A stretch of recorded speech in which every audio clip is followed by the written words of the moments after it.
Hello, everyone. Welcome back to RotoViz Overtime on RotoViz Radio, brought to you by Blue Wire. My name is Colm Kelly. You can follow me on Twitter at Overtime Ireland, and I am joined, as always, by Shawn, Siegele, one of the co-owners at RotoViz.com, also one of the co-hosts of the Stealing Bananas podcast, as well as the I was about to say Stealing Overtime, but Shawn, it's the RotoViz Overtime podcast that I've forgotten the name of here as we kick things off. So we started off on a really good foot.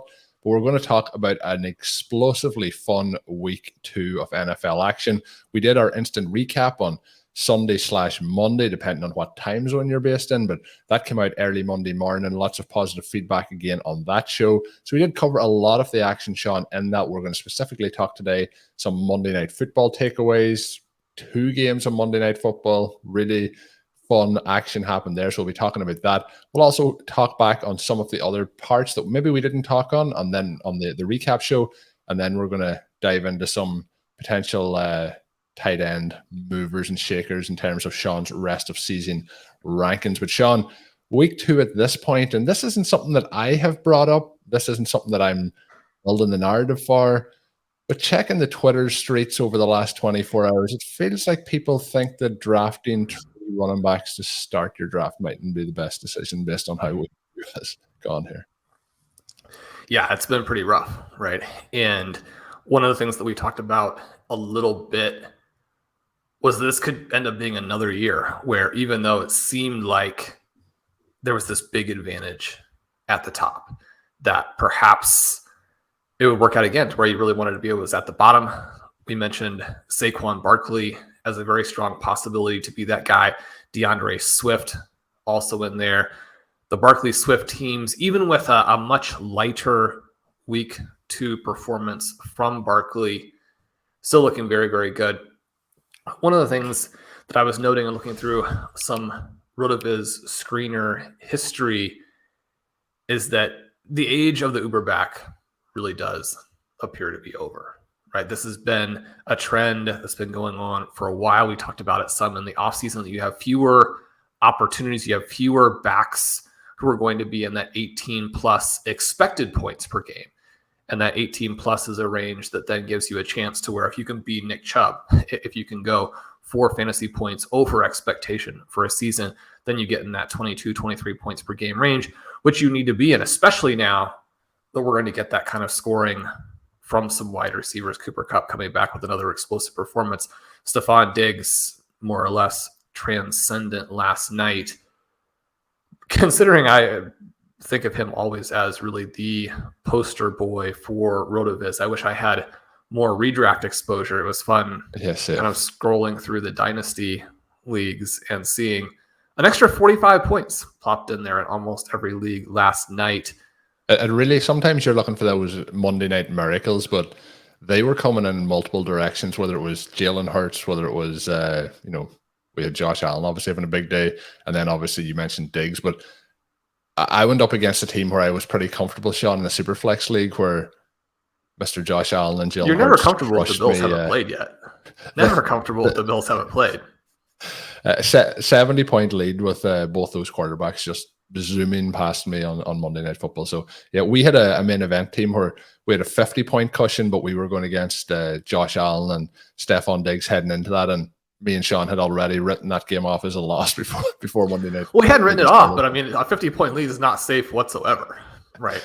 So it didn't work out for us, but yeah, Diggs, like when we talked on the recap, we're talking about Jalen Waddle, his massive week, Amon Ross St. Brown, his performance, and then Stefan Diggs probably has the best performance of the entire weekend and the most dominant anyway in terms of how he put that up and the fashion that they put it up. And I joke with Zachary Kruger a lot that, obviously I like Devin Singletary. He's hoping that at some point this season over at RotoWorld, he can write a blurb that says Devin Singletary.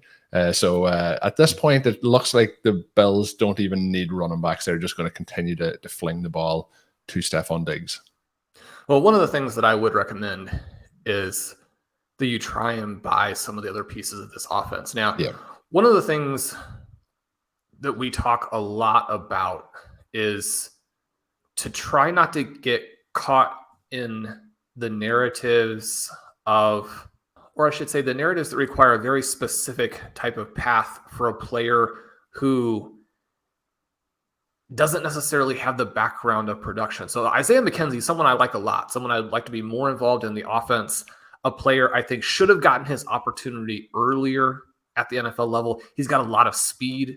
I like the fast, smaller guys really at all positions, especially at running back. But you have some of these players who can make a difference. I'd like to see them out there. It's also something that once those prices get into that round 10, 11, 12 range, when you're going ahead of Garrett Wilson, that doesn't make sense. It's not that it can't work out, because there's an alternate universe playing out somewhere where the Bills call plays a little bit differently. McKenzie was a little bit more involved. Diggs wasn't wide open on every play.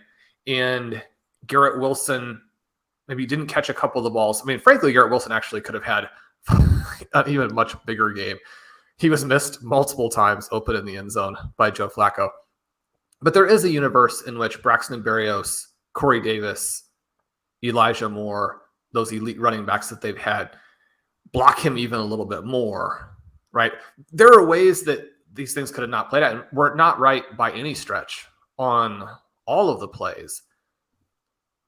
But I would contrast that with the situation where you and I joked throughout the entire draft process that we were drafting way too many Jets, way too many Seahawks, or maybe not even way too many, but just a lot of Jets and Seahawks compared to the community.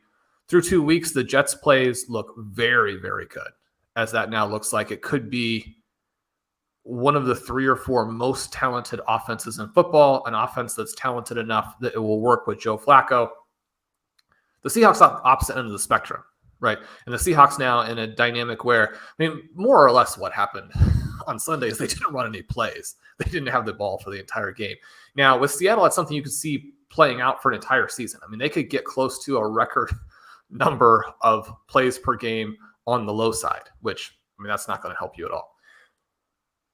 But in each of those situations, we're looking at talented players who are being substantially discounted because of the assumption that the season can only play out one way. So as long as you're getting a good price, then everything is skewed in your favor to the upside. If you miss on the Seahawks players, there aren't that many ways that it can hurt you, as long as you have also built a good team otherwise. Now, if you have a DK Metcalf that you played on Sunday, obviously you wish he scores more points, that he gets that big catch as opposed to having it wiped out.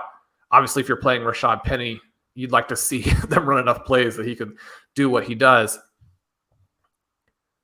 But that's how you have to put the plays in line and in your favor and stack them up so that you get the advantage of those prices. You win when you win big. When you lose very small, or it's almost irrelevant because of what the price is. A situation with Isaiah McKenzie is really the opposite of that type of play. Again, it doesn't mean that it couldn't work out. I mean, we're going to see some narrow path plays that do work out. We see some every year. My thing with those types of plays is that you want to be careful about feeling like you were wrong and that you should have chased the play that a lot of other people were chasing, because when you chase that the following year and miss, then you've stacked a lot of big miss, small hit types of plays into your team, and you just don't have good rosters overall, right? But getting back to my original point, this began this digression. I think that you want to buy some Devin Singletary if you can get prices that reflect frustration, which people should be frustrated, right? If you have him in really any format, you're going to be frustrated. You're going to be looking for a buyer who doesn't realize that this car has been in some wrecks. I also think that you want to buy James Cook. He's the guy here who could really benefit from, number one, the fact that they don't seem for whatever reason to want to commit to Singletary. When he comes out and has that run to start the game yesterday and looks like he shot out of a cannon, I'm thinking this is going to be a Devin Singletary game. And then like the only bad passes that Josh Allen threw the entire rest of the game were passes he was trying to get the ball to Singletary. Zach Moss should not be on the field. I like Zach Moss. I thought that there was a chance that he could emerge as sort of a David Montgomery type for the Bills. I mean, he should not be on an NFL field. So the next place here, the other thing that you get frustration with, even though it's just 2 weeks and it's a rookie, is you get frustration from people who bought James Cook. So go out there, get him. I mean, he's the guy who now seems like, there's going to have to be frustration that sets in with the play callers and the staff here for Buffalo.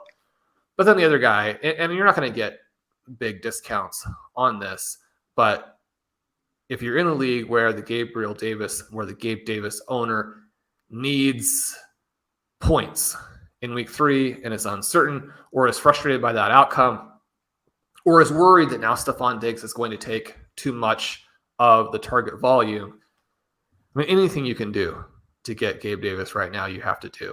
Their deep passing, one of the things that we saw in 2021 that was a little bit surprising, you can go in and look at the advanced stat tool and see this in terms of catchable balls, in terms of on-target balls. Josh Allen's numbers really dropping back from his 2020 breakout. That kind of thing manifests in that 9-6 loss to the Jaguars, which may go down a decade from now. Not that anybody's going to really care about this, but the biggest upset, the most surprising loss like in a decade, right? When you look at what they're doing now, when you look at the Bills, I just think that they could have lost the game last year, 9-6 to the Jacksonville Jaguars. It just boggles the mind. It also boggles the mind that they could have lost to the Chiefs and the Chiefs would lose to the Cincinnati Bengals. Any given Sunday. Any given Sunday, I guess. You don't want it to be in the AFC Championship. Buy Gabe Davis in every single spot that you possibly can. You think about that game yesterday. I mean, Gabe Davis is not Stefan Diggs, but the number of times Davis is going to be behind the defense over the next 15 weeks of the season, it's going to be a lot.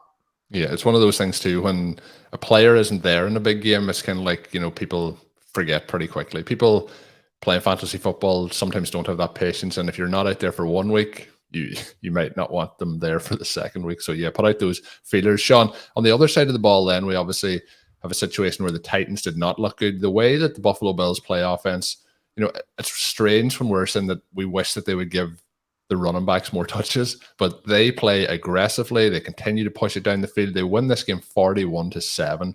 They could have eased up a multitude of points. They kept their foot down. They kept pushing on those points, and they crushed the Titans. And they have to be heading into the season, you're probably looking at the Titans as being a contender for the conference. So they're thinking a long way down the road to try and bury this team early from that conversation. But the Titans on the other side, Ryan Tannehill did not look good in this. 2 interceptions, 117 yards. Malik Willis come on kind of to see it off. He had 4 pass attempts at the end. Derrick Henry didn't do a lot, had his touchdown, 13 carries for 25.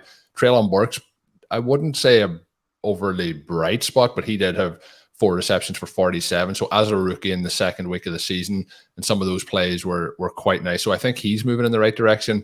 Robert Woods is the other kind of player in the offense we tend to talk about, but just not a very exciting week here for Tannehill and this offense. Do we say that this is just one of those weeks where everything has gone wrong, or what are your concerns around playing these guys moving forward?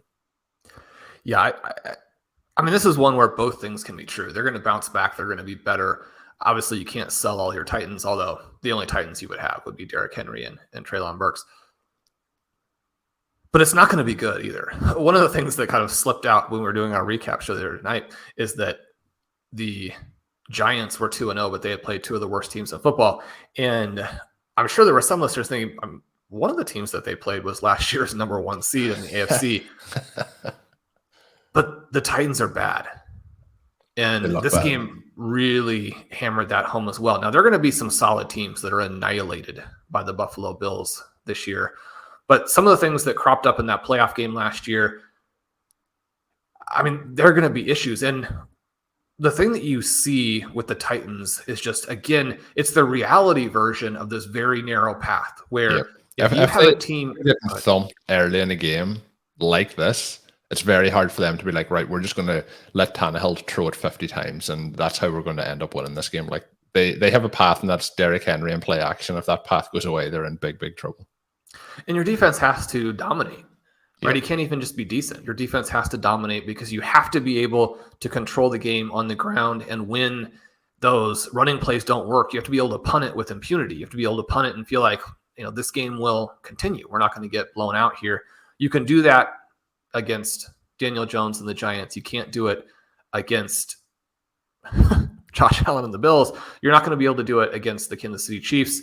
You wouldn't think you'd be able to do it against the Cincinnati Bengals, but through 2 weeks, you definitely would have been able to. It certainly appears. This Titans team gets the benefit of having the Houston Texans and the Indianapolis Colts in their division. The Jacksonville Jaguars probably taking a step forward, but again, in their division. This is the weakest division in football. That will help them. Derrick Henry, still a good player. Ryan Tannehill, still a solid quarterback. But things just have to go right for you. If you're trying to run the ball and then throw to a rookie, Burks looked good. He looked big. He looked fast. He's going to be a playmaker. But we also know just how much they lose when they don't have A.J. Brown out there. It's been a little disappointing, I think, to see how little they've been able to incorporate Robert Woods and or just how much of Robert Woods being a successful player for that stretch of his career really was Sean McVay and the Rams offense. Obviously, he was not a difference maker in Buffalo way back in the day before he had his Rams stretch.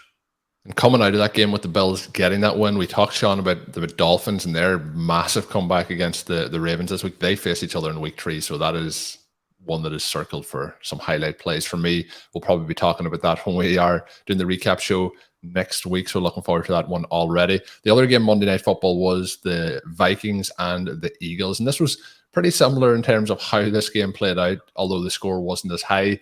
The Eagles kind of dominating this one pretty much from start to finish. Jalen Hurts looking really good. He has looked really good passing the ball through 2 weeks, 333 yards here, 1 touchdown, 1 interception, but he had a massive day on the ground as well.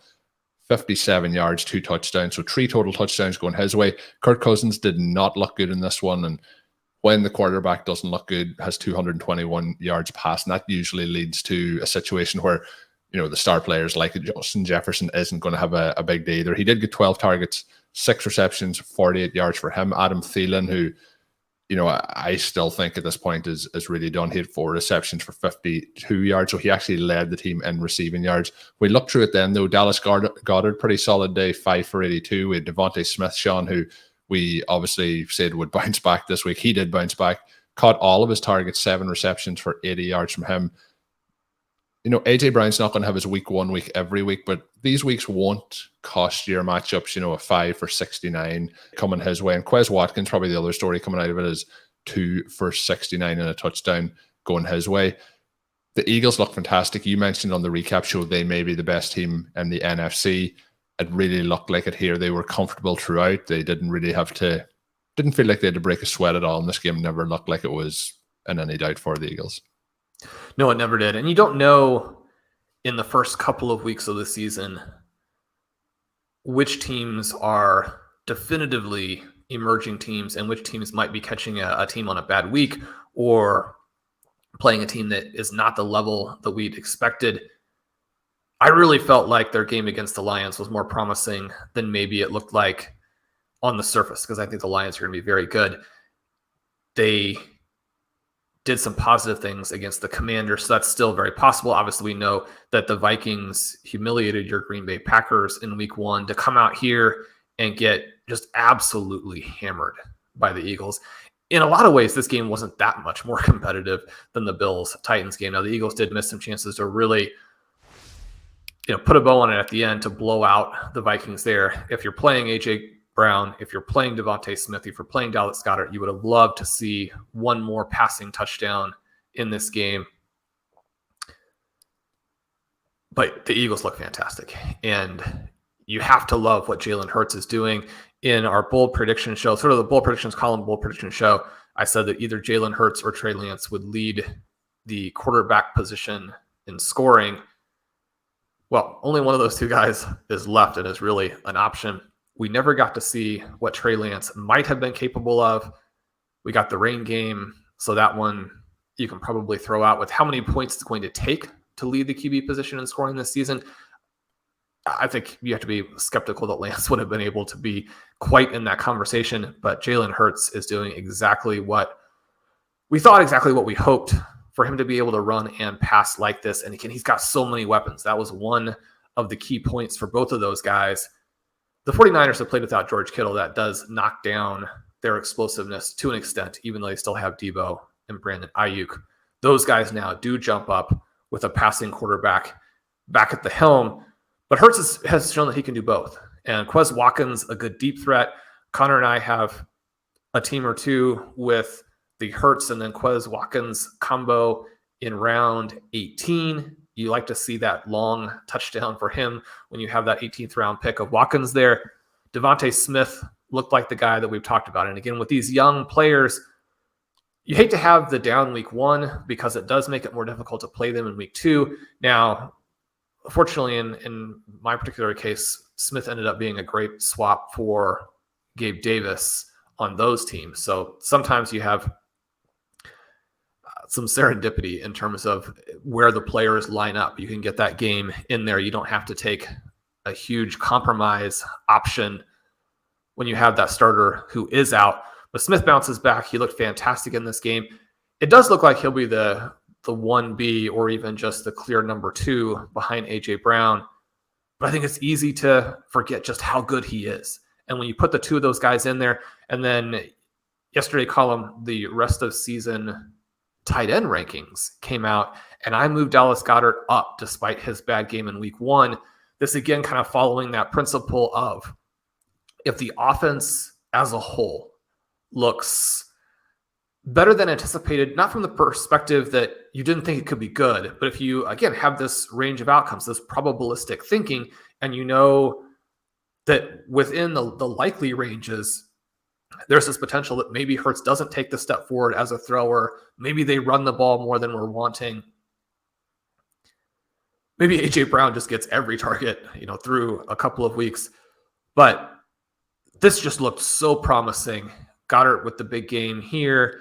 And not even necessarily that big of a game, but one of the reasons that you have the elite tight end plays is that it does not take as many points to give you a big edge at that position.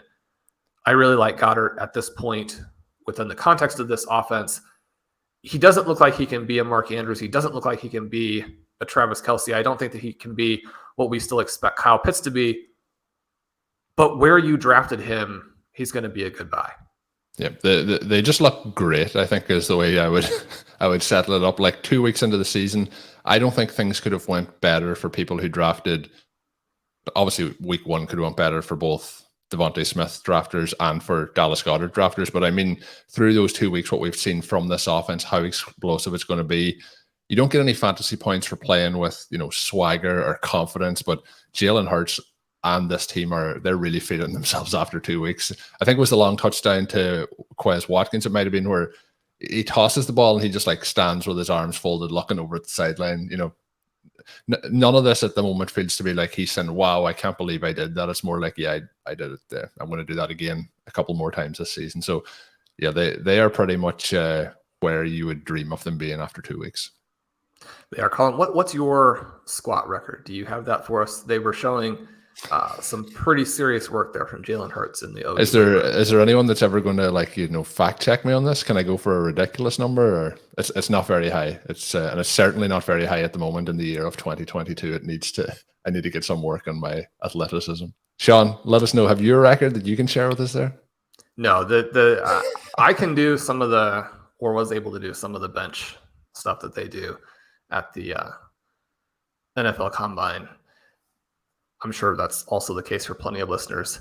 I don't have any squat records that are worth sharing with the crowd now. I know we like to have Shawn, had a dig at Aaron Rodgers from time to time on the show, but Aaron Rodgers has talked about he's really built up his leg strength over the last couple of seasons, and that's what he credited his improvement in performance to. So maybe Aaron Rodgers can squat more than Jalen Hurts, and we won't let Shawn reply to that comment. We'll move on to the next section of today's show. You mentioned seem awfully excited that Aaron Rodgers had one scramble for a first down in that last game. You know what I was impressed with Aaron Rodgers was when that bad snap happened and he dived on top of the ball. My mind went to was I remember in the Super Bowl Cam Newton got annihilated for not diving on top of the loose ball. Tom Brady didn't dive on top of it in week 1. Aaron Rodgers went after that ball and was able to keep the possession for his team. So that's a good play. And he also could have somebody could have hit him and he could have just ruined his shoulder for the rest of the season. But we talked about week 1 where we didn't have that competitive spirit, so we've seen it in week 2. Yeah, it's like Allen Lazard's back. I'm ready to go. We're going to blow out this really terrible Chicago Bears team. A Chicago Bears team that decided they wouldn't even bother throwing the ball, which It's always good. How are Darnell Mooney and Cole Kmet doing right now? Yeah, they're not doing good. They are missing people at this point of the season. We're hoping we can find them before week 3. It just seems that the Bears coaching staff do not trust Justin Fields to throw the ball, which is very, very concerning at this point of the season. Well, they had a lot of very positive notes on him in training camp. He played well in the preseason. I think So had Cole Kmet. Cole Kmet had a them positive training camp as well, but seems to that doesn't matter anymore. Well, and Cole Kmet, I think, is somebody you would actually go and buy. Right. Darnell Mooney, there are enough wide receiver options. It's almost a situation where making that move probably doesn't help you that much. Cole Kmet, I mean, now is the perfect time to strike. I still think this offense is going to work, but the Bears have done some concerning things in that, unlike some of these other teams, unlike the Philadelphia Eagles, who go out and get A.J. Brown, unlike the Cardinals, who you could probably argue made a mistake in what they paid for Marquise Brown, despite him actually playing well at the end, making that dazzling catch that should have been called a touchdown. Dave Caban and I did lose because that play was overturned. It was kind of funny. You mentioned some of the huge leads we had, but obviously expected those to evaporate with Stefan Diggs and Josh Allen playing. Dave and I went in with a 7-point lead over a Dalvin Cook team. And you're basically like, I mean, unless he gets hurt, which you're not rooting for, you hope doesn't happen. There's just no way that Dalvin Cook scores fewer than 7 points. Colm, he almost did. It ended up being a 1-point game. So it's like just that last little bit. Sometimes they're the hardest losses to accept then when it just comes down to so little. Yeah, well, we should have scored more points. The key with the Cardinals is that Marquise Brown, despite that catch that was an almost touchdown, not very involved in that game. I think there's going to be a situation there where they may have end up preferring that they had just made a pick, and yet these teams trying to help their quarterbacks out. Yeah. And the Chicago Bears almost went in the exact opposite direction. I don't know why you would undermine the key player, because there is important development that goes on, even if you are thinking that you want to approach it almost like a tanking dynasty team. And one of the differences between tanking in reality and tanking on paper is that human beings don't react as well to the humiliation and the lack of development, right? You're not really concerned about developing the players on your dynasty team when you're tanking all of those games. That part is irrelevant to you. But that is one of the reasons why we see some of these actual sporting organizations build a little bit differently. Now, the teams that are always taking a compromise path, that won't work for you, right? But even as you're losing games, you need to be developing your team. One of the things that we saw last year with the Detroit Lions is that team developed a mentality for 2022 and for going forward that was going to make them a playoff contender, possibly an eventual Super Bowl contender. The fact that they're not in the same conference with Patrick Mahomes and Josh Allen means that the Detroit Lions, even with Jared Goff, could be a Super Bowl contender, and that comes from their head coach and what he's doing there. You say that in the offseason, that even though they don't have a quarterback yet, they're trying to build up that offensive explosiveness. You have Amon-Ra, you go out and get DJ Chark, you got TJ Hawkinson, who frankly had a terrible game on Sunday. You have DeAndre Swift, and then you go and you get Jameson Williams. I mean, this is a team that, despite the macho toughness from the head coach, I mean, this is a guy who understands, yeah, we want to dominate in the trenches and we want to blow you out over the top. We want to be better than you at everything. And that's what you want to see from these head coaches, whether or not they're former tight ends, whether or not they're former offensive linemen, whether or not they're former safeties, whether or not they're former guys who went to an Ivy League school and came up through these different organizations. Whatever your path was, you want to be telling your team and the fans, we're going to dominate in all facets. And I think you have to love what the Miami Dolphins are doing. You have to love what the Detroit Lions are doing. I'm more skeptical about what the Chicago Bears are doing. I think we all are. We're very concerned. And that's coming from a Packers fan. I'm not concerned about the Bears. I hope they continue to lose, but I mean, I would like to see some fantasy points scored in those situations. That's kind of my situation with the Denver Broncos this Sunday, Colm, where I'm like, as a reality fan, there is almost nothing that's more hilarious than listening to the crowd chant. Boo their own team. Well, I don't know. I mean, you get booing, right? But when the only thing that you can hear, or when it comes through as if there's some obnoxious fan, not obnoxious fan, but just like someone with the loudest voice that you know, is like sitting next to you on the couch, announcing the play clock countdown every play. And that's what the entire stadium sounds like. That was the most hilarious development of week 2. I thought we had all these great developments. We had some tragic developments. The funniest one was the Denver Broncos and then not being able to get the plays off. Yeah, I thought they might have been chanting, "Let Russ cook, let Russ cook," because we all thought that was going to happen. I mean, he's done, right? He's just not a very good chef. That seems to be the takeaway here. No, Shawn, he made some nice passes toward the end. The deep pass to Courtland Sutton. The pass to the tight end, unfortunately, it wasn't Albert O, who also was in the end zone on that play. So, I mean, just these things happen. Throw it a little bit to the right. Speaking of tight ends, we'll go to the tight end rest of season rankings. So we're only going to talk kind of about some of the main ones. But Shawn, Mark Andrews makes his way to the top spot. That means Travis Kelce goes to second. The one that's still in the range, he does move down, but it is Kyle Pitts. Looking at how the tight ends have performed this season, Kyle Pitts, obviously it's very, very disappointing with how things have started, but comparing even catch percentage, like he's at a 40% catch percentage based on the targets he's had. He has had a lot less targets, only the 10. But if we look at Travis Kelce, for example, he's had 16 targets. So not massive differences. He doesn't have a touchdown. They have a touchdown. He really hasn't. He has 38 yards. They're both over 150. So big differences there. I will get your thoughts on Pitts, though, out of those guys. I think it's no surprise with Mark Andrews and Kelce being 1 and 2.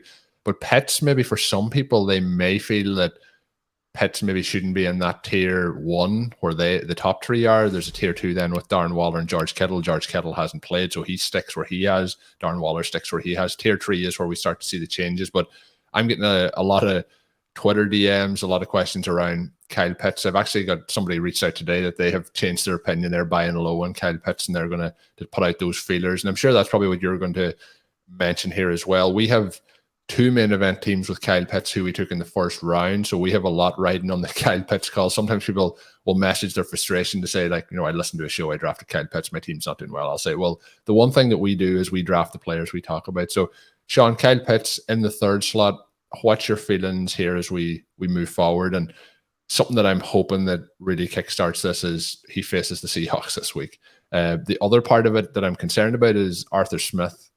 He does not seem to care about fantasy football teams and went out of his way to mention that in a recent press conference.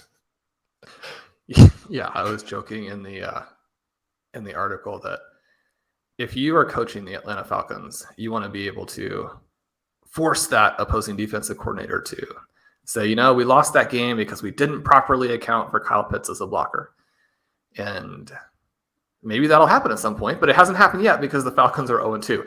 It's hard to make a reality case for doing something silly when it's leading to losses.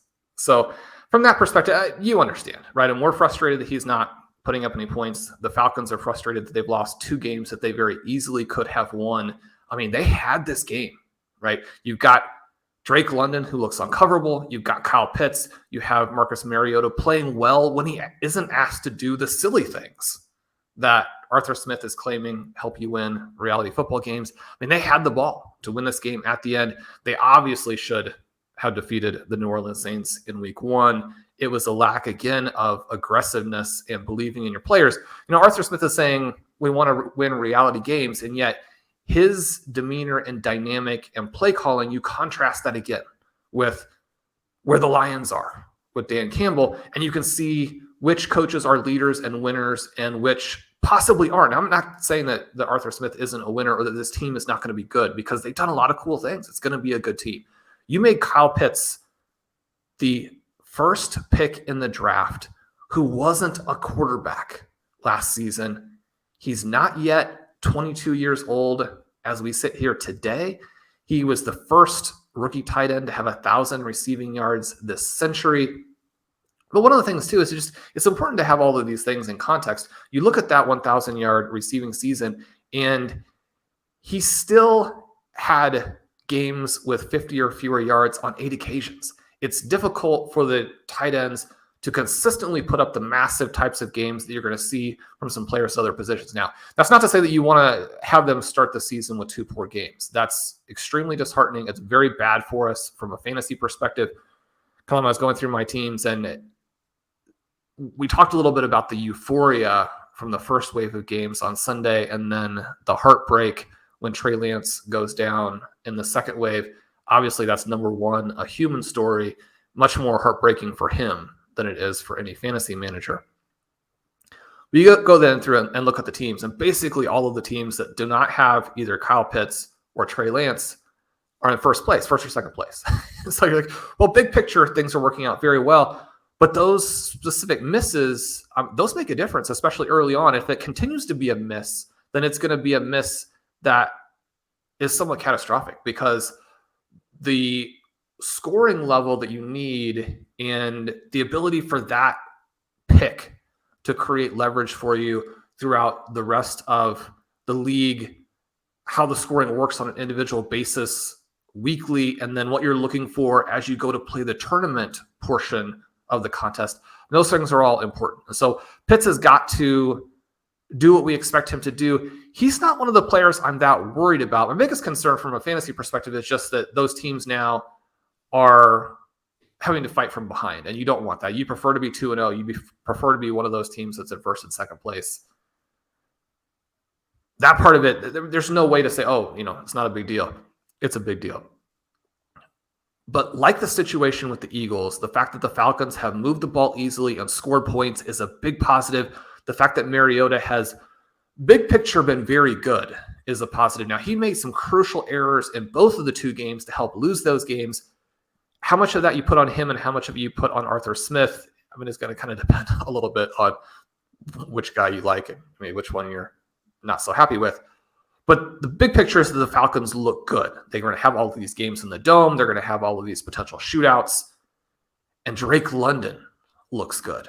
And so unlike last season, a team can't just come out and say, we'll just take Kyle Pitts away and we'll be fine.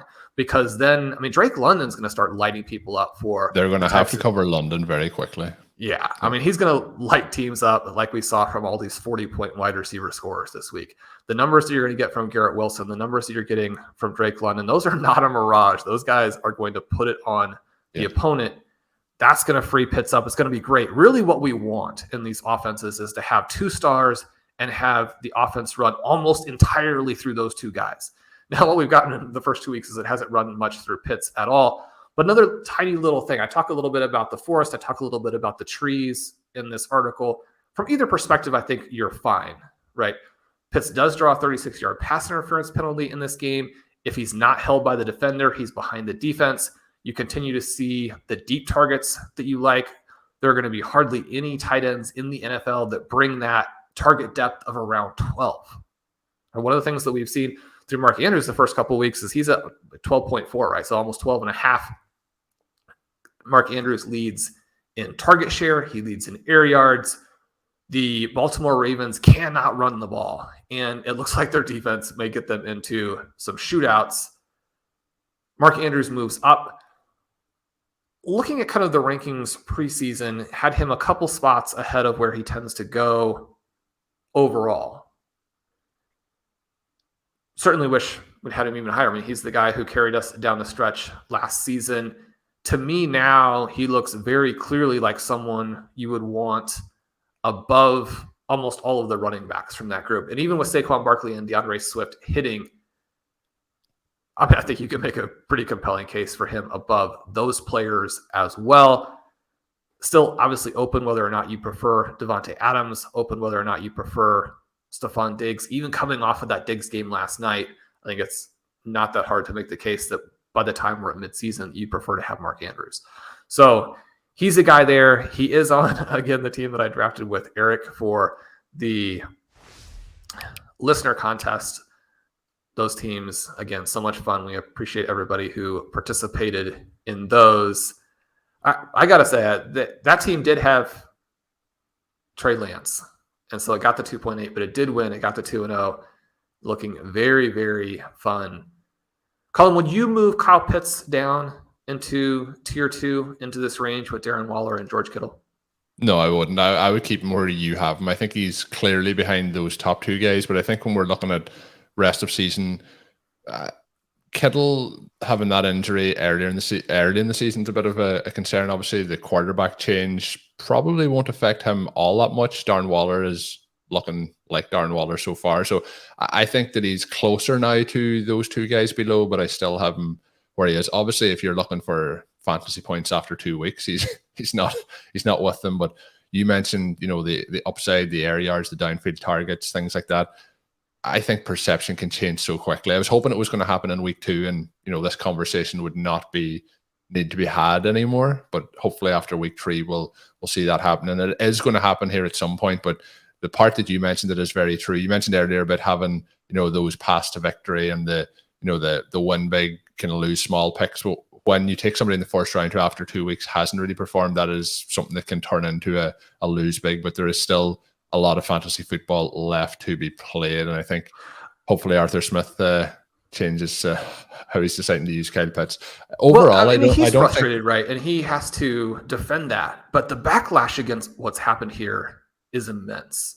And it's almost a situation now where you could see Pitts with more overall volume certainly for the rest of the season, but even for the entire season, than what they really intended, simply because once you start 0-2 and the coach is taking the blame for specific decisions, I mean, you almost have to adjust. Yeah, the hot seat warms up pretty quickly. Yeah. So I still think that he can outscore Travis Kelce. I think it's going to be more difficult to outscore Mark Andrews. Yeah. Andrews looked great this week, and huge, like the workload is just going to him and Bateman probably should be getting more work, but fantastic start for him. Shawn, running through tier 3 and tier 4, we're not going to go through all of these, and I will be linking to it in today's show notes for people who want to check out the full article. You mentioned Dallas Goedert already. He moved up to 6. Then we have Pat Fairmouth up to 7. TJ Hawkinson stays at 8. You mentioned Hawkinson and Goff and their desire to not complete passes on the recap show, but he is getting the targets. The problem is the 50% catch rate that he has so far. And I'm going to tie it in with tier 4 because we have some movers here. Dalton Schultz, Dawson Knox moving down, Gerald Everett moving up. And you had him high in the preseason and the offseason, moving him up to tight end 9 now. People might still feel that could be a little high, but he has got everything that we want through 2 weeks. He's in a high-powered offense. He's got 14 targets. He has 125 yards and a touchdown. He's getting everything that you would want from a tight end that's probably not that far away from moving into tier 3 if things continue the way that they have. So in that list, we have Goddard, who we talked about. Then we have Pat Fairmouth, then TJ Hawkinson, then Everett, Schultz, and Knox. I'll let you talk about one of those guys. Which one you want to talk about? I have a feeling it's going to be Gerald Everett. Well, I mean, Freiermuth is in a great situation here where he's really drawing targets. And when you consider that Chase Claypool and George Pickens are there, that was the question. Does he take this big step forward? I think that he's going to. He's also someone who, I mean, the catch rate, just 53%. There's room to outperform what he's currently doing by a pretty wide margin as well, even though he's played well. He's this kind of weird sort of mix of a buy low and a buy high. Buy low because he could have scored a lot more. Buy high because people are obviously reacting to what he's doing. He's going to be going up. Do you want to buy on the ascent or after a down game? Sometimes it's easier to buy as players are going up because at that point, the opposing manager doesn't think that you're trying to buy low on them. After bad games, it can be tough to get players because whatever you offer, the fantasy manager is going to think, okay, well, if he had just had a good game, he would have offered more, so I'm not going to take this. So just psychologically think about that possibility with it. I'd really like to see the Steelers go to Kenny Pickett and see what they have there. Mitchell Trubisky looks absolutely awful. Hawkinson I have as flat. That is down a little bit in my rankings, but his overall value, I think, is flat. Some other guys jumping up ahead of him doesn't mean that his outlook has really changed. Hasn't played very well. Jared Goff has not thrown very accurate passes, and yet the Lions offense so dynamic that he's still going to be this tight end who potentially really helps you as defenses. I mean, there's only so much you can do to take away a player like a Cooper Kupp or a player like an Amon-Ra, but we did see some of the teams adjust in week 2 and do a little better job of taking away Justin Jefferson, do a little better job of taking away Devontae Adams. I mean, teams aren't just going to capitulate. Some of that volume in some weeks could flow very heavily to Hawkinson. And then Everett, yeah. I mean, one of the things here is just you always want to be in the same way that when you are wrong on a play, but you still think the thesis is there, and you're not going to give up on it, when you appear to be very right through a couple of weeks, you want to maintain a little bit of skepticism and realize that, I mean, there are still things that could go the wrong direction here for Gerald Everett. He does make a play that, or is at least involved in a play that hurts them quite a bit in that game from a reality perspective. Keenan Allen will obviously be back. I don't think that he can sustain that target level. I don't think he can sustain the yards after the catch. He currently has 73 yards after the catch. That's best at the tight end position. If he can settle in at tight end 6, then all of those teams that drafted him are going to look very, very good. But if he can stick here at tight end 9 where I have him, I'd be very happy with that. Higbee actually leads the position in targets, but his target depth of 3.8 is kind of hilarious. It's hard to see the Rams succeeding long-term if Tyler Higbee is playing that big of a role in the offense. But with Ertz and Higbee, you definitely like the target numbers that they're getting. Again, at a position where it's so hard to get any type of volume whatsoever, those players are in demand. Yeah, so we'll see. But the whole of that list, Shawn, is up on rotoviz.com. If you want to get access to that, you can get yourself a RotoViz NFL pass if you haven't done so already. And if you're a loyal listener to the podcast, which if you're listening to this and you've listened through the entire thing so far, I believe that you can class yourself as that. You can get yourself a 10% discount while signing up with the code RVRadio2022 at checkout. Shawn, you also we'll have that linked in today's show notes. So if anyone wants to get a quick link to head on over and look at it to see the full entire list, we have 24 tight ends listed up in that. We are going to be back on Friday with the next episode of RotoViz OT. We will have a Monday, Wednesday, Friday release schedule. I'll also have a link in today's show notes for a tweet where you can see the schedule for Stadium Bananas and RotoViz Overtime over the rest of, I guess, the entire NFL season. We hope to have 3 shows a week for you coming from both of those podcasts. Speaking of Stadium Bananas, Shawn, Ben Gretsch, your co-host, had a milestone for Stadium Signals this week, which was really cool. So congrats to Ben on that. And of course, you need to be listening to Stadium Bananas. That was just another way of me getting another plug in, Shawn, for Stadium Bananas ahead of the releases this upcoming week. But that is going to kind of get us towards the end. The last thing I want to mention is Bjorn has a waiver wire piece up every week. When you listen to this, the waiver wires will have run, but I would urge you to head on over early each week to get his win the waiver wire column. This week he had 12 priority pickups and 9 stashes in that article. So